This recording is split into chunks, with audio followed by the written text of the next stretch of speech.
Brasil. Estudiantes brasileños marchan este viernes contra reforma de jubilaciones. Los delegados del 57 Congreso de la Unión Nacional de Estudiantes, UNE, de Brasil, marcharán este viernes en defensa del derecho a la educación y contra la reforma de jubilaciones del gobierno, con la consigna "No matemos nuestro futuro, educación, empleo y retiro". Reuniremos a representantes de todo el país para decir que no renunciamos a nuestro derecho a jubilarnos y no aceptamos estos recortes que harán inviable el funcionamiento de las universidades públicas, enfatizó la presidenta de la UNE, Mariana Díaz. La Cámara de Diputados aprobó el miércoles en primera ronda la modificación al régimen de retiro y analiza ahora las enmiendas al proyecto que el presidente Jair Bolsonaro presentó personalmente en febrero en el Congreso. De ahí que los estudiantes acudirán este viernes a las puertas de la Cámara de Diputados. En otras noticias, Bolsonaro cumple 6 meses en el poder con un crecimiento débil, desempleo y retrocesos. El desempleo en el país sigue en la lamentable cifra de 13 millones de brasileños y brasileñas. Desde el punto de vista de los derechos, Bolsonaro pretende adoptar reformas perjudiciales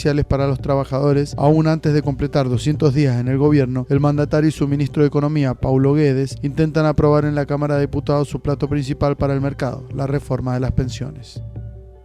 Chile. Pese al llamado que realizó el lunes por la noche Mario Aguilar, presidente del Colegio de Profesores, a deponer el paro y aceptar la propuesta del gobierno, la mayoría de los profesores votaron ayer contra esa oferta y por la continuidad del paro que se extiende por su 6ª semana. Las diferencias en la votación son estrechas, solo un 50,3%, poco más de 220 votos. Expresó su voluntad de continuar el paro y presionar al gobierno para mejorar sus ofertas. No obstante, esta escasa diferencia abre sin duda varios interrogantes respecto al liderazgo de Aguilar, que apostó tal vez demasiado y con excesiva seguridad en su llamado a bajar la movilización, como también en la continuidad del movimiento ahora dividido. En los resultados también puede observarse grandes diferencias territoriales. Por ejemplo, en comunas como Valparaíso o Copiapó, más del 70% de los profesores optaron por mantener el paro, en tanto otras como Lota o Quilpué votaron por bajar la manifestación. El dirigente Jaime Gajardo, expresidente del colegio, dijo que era predecible este resultado, muy a pesar del llamado de Aguilar. Ello porque la propuesta del Ministerio de Educación era mala, no había medidas concretas a la defensa de la educación pública, a la deuda histórica ni a la reforma curricular, señaló Jaime Gajardo.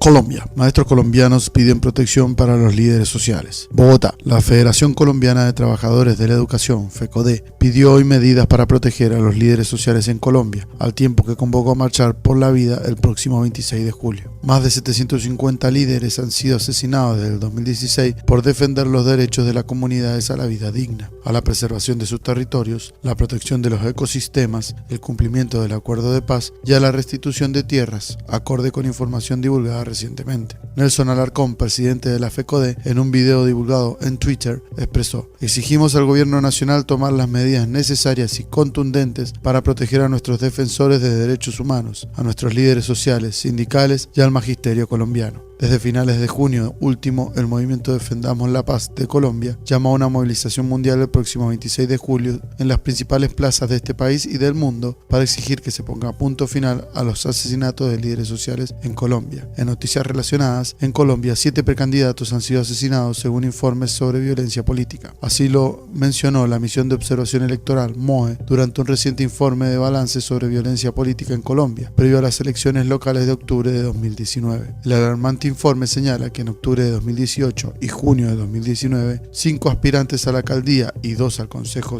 fueron asesinados. Asimismo, también se registraron cerca de 24 agresiones contra líderes políticos en lo que va del 2019. Las zonas más afectadas se encuentran en Arauca y Valle del Cauca. Costa Rica. El movimiento estudiantil de secundaria costarricense, METSE, reporta hoy 256 centros escolares cerrados por la protesta de los alumnos. Kenneth Sánchez, su presidente, aseguró que vamos a hacer un nuevo corte, pero esto es solo un poco de lo que se está viviendo a nivel nacional. La nueva manifestación de los estudiantes de secundaria es un rechazo a las pruebas de fortalecimiento de aprendizaje para la renovación de oportunidades, al proyecto de ley de educación dual y a las propuestas que buscan limitar las huelgas en el sector público, entre otros. En la última semana de junio, los estudiantes llegaron a cerrar 300 centros educativos y consiguieron, con el apoyo de transportistas y otros sectores sociales, la renuncia del entonces ministro de Educación Pública, Edgar Mora. En un comunicado, el METSE reiteró que la gran manifestación sigue firme y que los profesores no podrán efectuar ausencias ni sanciones contra los estudiantes que asistan a las diferentes manifestaciones, e invitó a unirse a sus protestas a los sectores sociales descontentos con las políticas del gobierno de Costa Rica. Honduras. Más de 39.400 hondureños fueron repatriados desde México, desde octubre del 2018 hasta la fecha, informaron hoy autoridades de la Secretaría de Relaciones Exteriores. Según el Observatorio Consular y Migratorio de Honduras, este año retornaron al país más de 60.000 hondureños, un 43% más que el año anterior. Lisa Medrano, titular de la Dirección General de Protección al Migrante, detalló que la mayoría de los deportados llegaron hasta México a través de las caravanas de migrantes y la cifra podría incrementarse producto de las redadas ejecutadas por el gobierno de Donald Trump. Además, el mandatario estadounidense anunció que no otorgará asilo a los migrantes, principalmente los procedentes de Centroamérica, que no lo soliciten antes en un tercer país seguro, según dio a conocer el Departamento de Justicia y Seguridad Nacional. Resumen informativo. Para desalambrar las fronteras. Desalambrando el cerco mediático.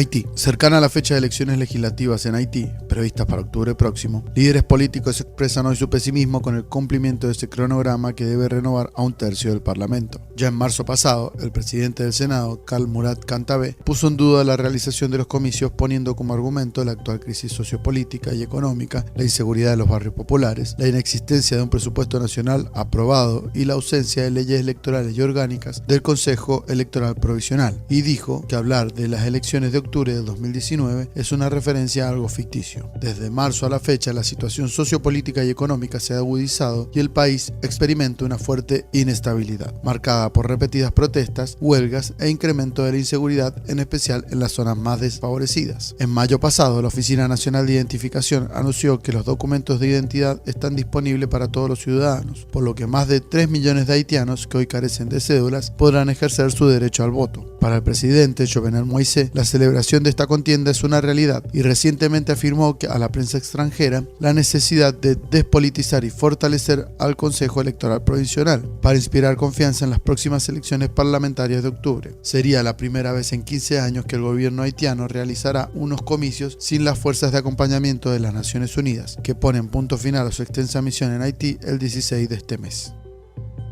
Bolivia. El presidente de Bolivia, Evo Morales, declaró hoy prioridad nacional la lucha contra el feminicidio durante la presentación del Plan de Emergencia y Urgencia contra la violencia a la mujer en el país. Datos del Ministerio Público revelaron que en los últimos años se incrementaron esos hechos. En 2014 se registraron 71 casos, en el 2015 110, en el 2016 111, en el 2017 119 y en el 2018 130. En lo que va del año se reportaron 73, pese a las leyes adoptadas por el gobierno en defensa y protección de las mujeres, niñas y adolescentes. Morales destacó entre los puntos el pacto para prevenir la violencia desde el sistema educativo con la participación de la familia, profesores y estudiantes, con el objetivo de construir relaciones basadas en el respeto y considerar la posibilidad de calificar el feminicidio como un crimen de lesa humanidad, planteando un tratado internacional sobre el tema. Asimismo, la eliminación de la impunidad con la policía, fiscalía, órgano judicial para asegurar el acceso a la justicia, el enfrentamiento desde todas las instancias y niveles del gobierno, así como en el sector privado, y generar un clima favorable y libre de esos hechos, entre otras cosas. Las organizaciones sociales tendrán un papel fundamental en la vigilancia y denuncia de actos de violencia en las comunidades, agregó Evo Morales.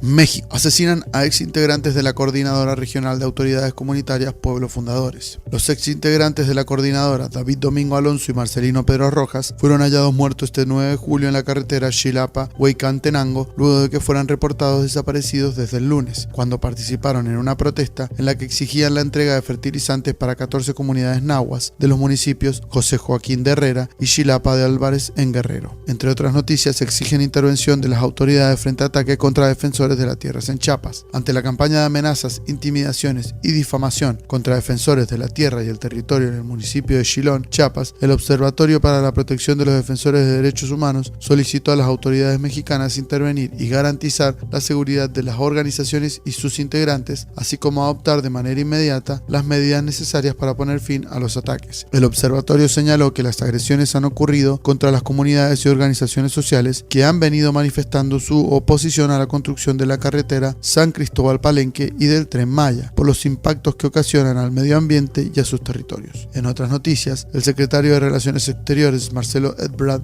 ratificó hoy en conferencia de prensa que México no será clasificado como tercer país seguro ni tiene que coincidir con Estados Unidos en el problema migratorio. Reiteró que el gobierno de su país se basa en los preceptos de la Constitución de la República, que regula todos sus asuntos, y en el caso particular del polémico concepto de tercer país, aseguró, como desean sus vecinos del norte, eso lo debe decidir el Congreso de México. En cuanto a las redadas en el vecino país que se han extendido durante toda la semana, Ebrard informó que no hay incremento de mexicanos detenidos ni deportados o repatriados y explicó que está en contacto permanente con los 50 consulados en Estados Unidos. A una pregunta sobre qué pasará con los migrantes centroamericanos en Estados Unidos y en México, dijo que no se pueden suspender el derecho de ninguna persona, aunque su estatus sea de migrante.